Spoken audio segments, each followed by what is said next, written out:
नांदेड महापालिकेत भाजपने एक हाती सत्ता मिळवली। महापालिकेच्या एकूण 81 जागांपैकी भाजपने तब्बल 45 जागा जिंकून एक हाती सत्ता मिळवली। अशोक चव्हाणांनी काँग्रेस सोडून भाजपात प्रवेश केल्यानंतर नांदेड महापालिकेची निवडणूक त्यांच्यासाठी प्रतिष्ठेची होती।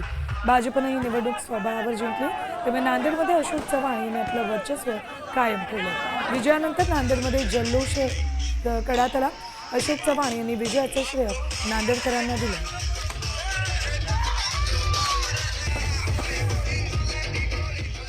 या सगळ्या विजयाचं श्रेय प्रथम मी नांदेडच्या मतदारांना देतो, ज्यांनी आमच्यावर विश्वास व्यक्त पुनश्च केला आणि भाजपच्या हातामध्ये पहिल्यांदा ही महानगरपालिका सोपवली।